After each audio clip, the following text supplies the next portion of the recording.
Welcome guys. आज हम UP board 2024 के लिए बायोलॉजी का इम्पोर्टेंट क्वेश्चन लेकर आए हैं कक्षा 12 के लिए। चलो देखते हैं वो कौन सा क्वेश्चन है जो आपको 70 नंबर आपके बोर्ड के एग्ज़ाम में दिला सकता है। तो लिखा है most important question UP board 2024 कक्षा 12 जीव विज्ञान 2024। मात्र ये टॉपिक पढ़ो 70 नंबर पक्का। तो कौन कौन सा टॉपिक है चलिए देखते हैं। Let's start. अब फर्स्ट लेसन है पुष्पी पादपों में लैंगिक जनन। तो उसमें कौन कौन सा इम्पोर्टेंट क्वेश्चन है देखते हैं। भ्रूण कोश तथा भ्रूण पोष में अंतर लिखिए, पहला क्वेश्चन। दूसरा, भ्रूण कोश क्या है, इसके विभिन्न प्रकारों का संक्षिप्त वर्णन कीजिए। उसके बाद तीसरा क्वेश्चन है एक प्रारूपिक बीजांड की संरचना का सचित्र वर्णन कीजिए। चौथा क्वेश्चन देखते हैं लघु बीजाणुधानी का निर्माण तथा लघु बीजाणु जनन। पांचवा, द्विबीजपत्री भ्रूण का परिवर्धन। और छठा क्वेश्चन है परागण, परागण के प्रकार, परागण के लाभ तथा हानि। ये क्वेश्चन आपको हर हाल में पढ़कर जाना है। परागण किसे कहते हैं, परागण कितने प्रकार के होते हैं और परागण से लाभ तथा हानि क्या है। ये कुछ क्वेश्चन है पुष्पी पादपों में लैंगिक। अब सेकंड क्वेश्चन देखते हैं। सेकंड चैप्टर मानव जनन, जो आपके लिए वे मोस्ट इम्पोर्टेंट है। इसमें पहला क्वेश्चन है अपरा की परिभाषा एवं अपरा के कार्य। फिर सेकंड क्वेश्चन है पुरुष के जनन तंत्र का स्वच्छ नामांकित चित्र बनाइए। फिर अगला क्वेश्चन है मादा के जनन तंत्र का स्वच्छ एवं नामांकित चित्र बनाइए। फिर अगला क्वेश्चन युग्मक जनन क्या है, नामांकित चित्र की सहायता से मानव में शुक्र जनन की प्रक्रिया का वर्णन कीजिए। और लास्ट क्वेश्चन है मानव में अंडाणु जनन की प्रक्रिया का सचित्र वर्णन कीजिए। तो मानव जनन जो चैप्टर है वो मोस्ट इम्पॉर्टेंट, उसमें का हर एक क्वेश्चन इम्पॉर्टेंट है। ये जितने भी क्वेश्चन यहाँ पर बताया जा रहा है सभी लॉन्ग क्वेश्चन है, क्योंकि आपको पता होगा कि प्रीवियस ईयर के पेपर में मादा जनन तंत्र का दिया था। तो इस साल 100% चांस है कि पुरुष के जनन तंत्र का नामांकित चित्र पूछे, लेकिन आप पेपर में दोनों क्वेश्चन पढ़कर जाइएगा चित्र सहित। अब अगला चैप्टर की बात करते हैं।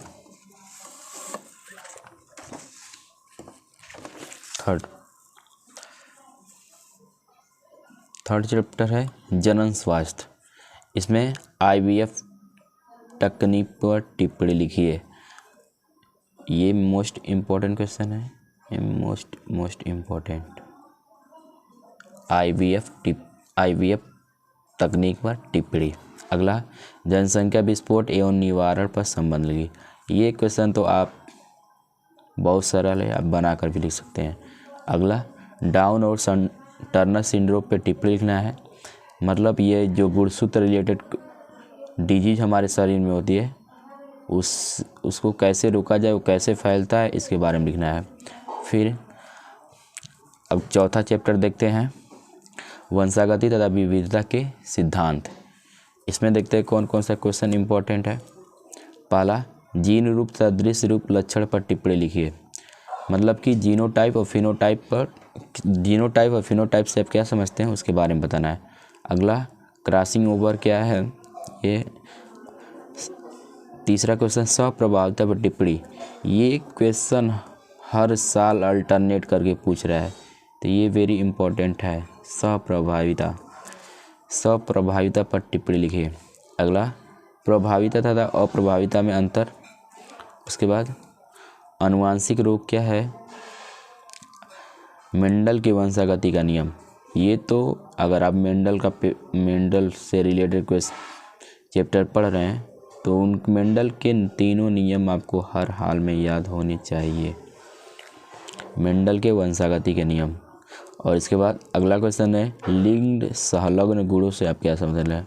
मतलब कि जो हमारे शरीर में गुणसूत्र होते हैं, लिंग गुणसूत्र, उसको डिराइव करना है, उससे आप क्या समझते हैं। तो ये फिर अगला चैप्टर देखते हैं।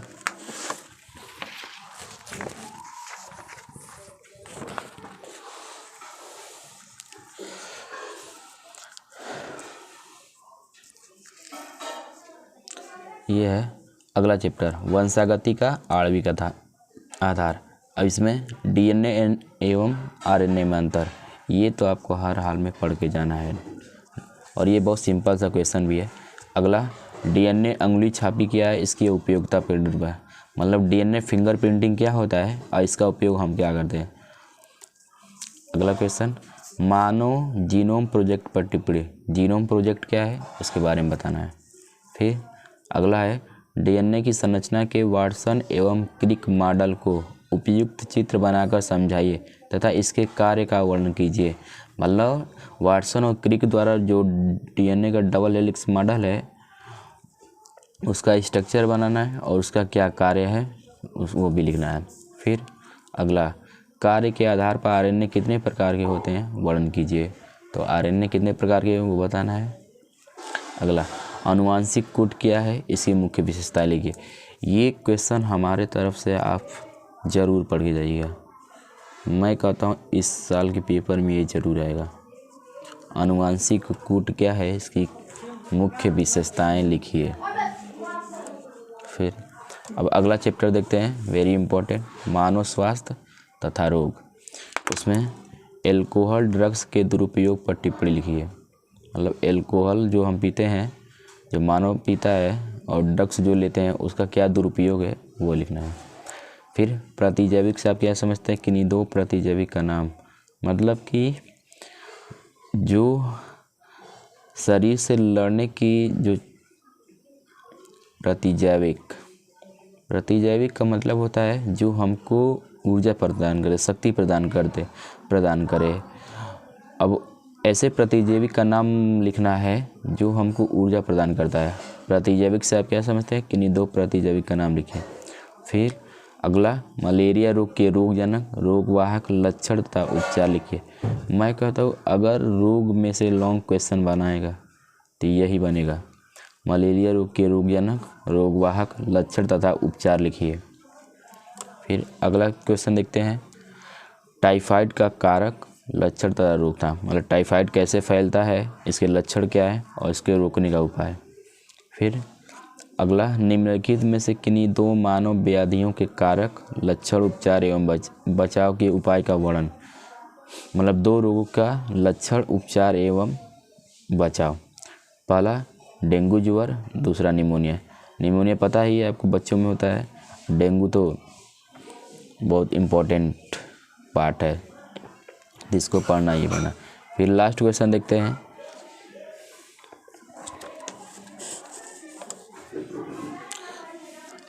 स्टेम कोशिकाओं पर टिप्पणी लिखना है।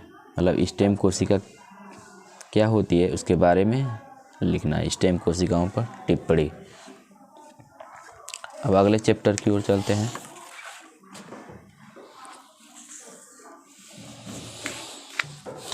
ये अगला चैप्टर है, मानव कल्याण में सूक्ष्मजीव। अब मानव कल्याण एक छोटा सा चैप्टर है जिसमें 2-3 क्वेश्चन आपको पढ़ना है। जैसे जैव उर्वरक क्या है, कृषि में क्या मतलब जो हम खेतों में जैव उर्वरक का उपयोग करते हैं उसका कृषि में क्या महत्व है।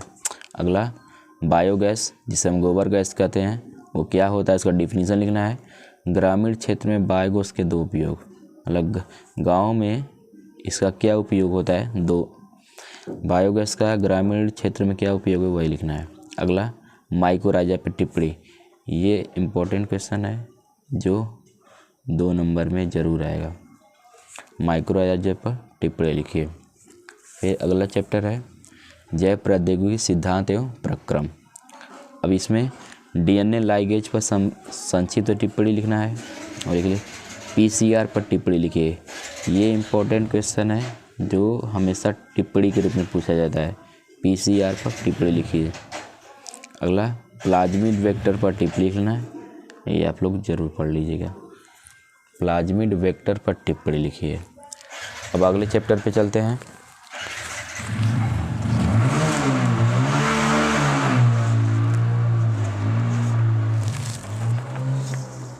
आ गया।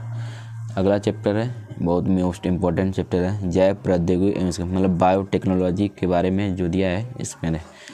अब बायोटेक्नोलॉजी का कृषि क्षेत्र में क्या उपयोग है उसके बारे में बताना है। अगला बीटी कपास पर टिप्पणी लिखिए, मतलब बीटी कपास क्या होता है उसके बारे में बताना है। अगला बायोपायरेसी पर उदाहरण सहित टिप्पणी लिखिए, तो आप लोग पढ़ लीजिएगा इसका।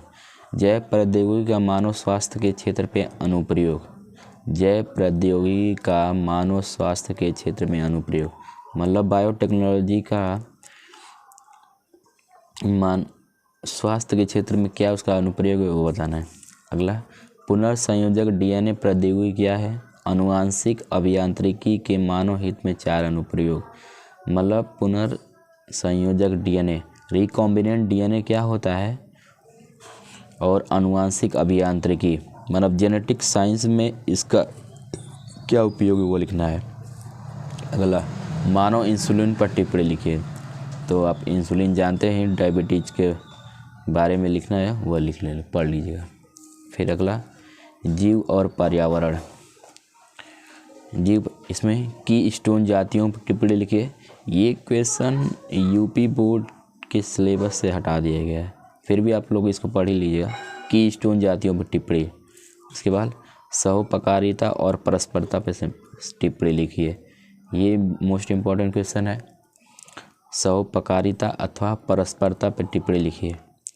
अगला सहजीविता किसे कहते हैं, उदाहरण सहित, मतलब सिम्बियोसिस, मतलब 2 जंतु एक दूसरे पर निर्भर होकर कैसे अपना जीवन यापन करते हैं उसके बारे में बताना है। सहजीविता किसे कहते हैं, उदाहरण सहित बताइए। आपको पता होगा इसमें लाइकेन आता है। फिर लास्ट चैप्टर की अब बात करते हैं, जैव विविधता एवं संरक्षण। अब IUCN एंड WWF का पूरा नाम, ये बहुत आसान सा क्वेश्चन है और प्रीवियस से पूछा भी था। WWF का पूरा नाम पूछा गया था, तो ये पढ़ लीजिएगा। फिर संकटग्रस्त एवं वन्य प्राणियों से आप क्या समझते हैं, संक्षेप में वर्णन कीजिए, मतलब जो पादप और जंतु विलुप्ति के कगार पे उनके बारे में लिखना है, और वन्य प्राणी से आप क्या समझते हैं संक्षेप में बताना है। फिर हॉट स्पॉट पर टिप्पणी लिखना है, और सबसे लास्ट में जैव विविधता की परिभाषा लिखिए। इसमें एक क्वेश्चन और बन सकता है जिसको इन सीटू और एक्स सीटू कहते हैं, तो वो क्वेश्चन भी आप याद कर सकते हैं, इन सीटू और एक्स सीटू। और एक क्वेश्चन और है,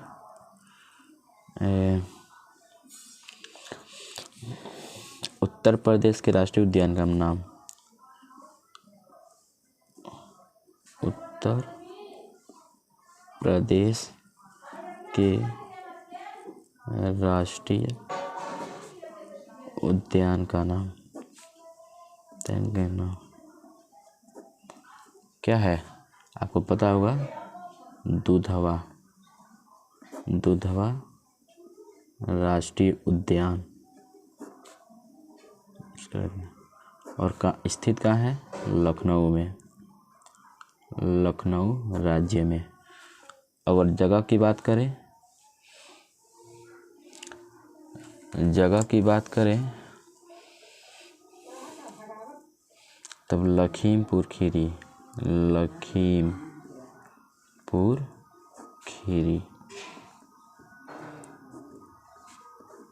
यहाँ स्थित है। अगर अब उद्यान की बात करें तो उद्यान में एक क्वेश्चन और बन सकता है कि भारत में सबसे पहला राष्ट्रीय उद्यान कौन था, तो राष्ट्रीय उद्यान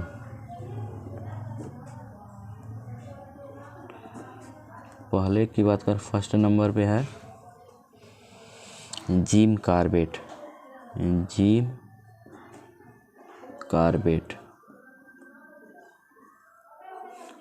राष्ट्रीय उद्यान।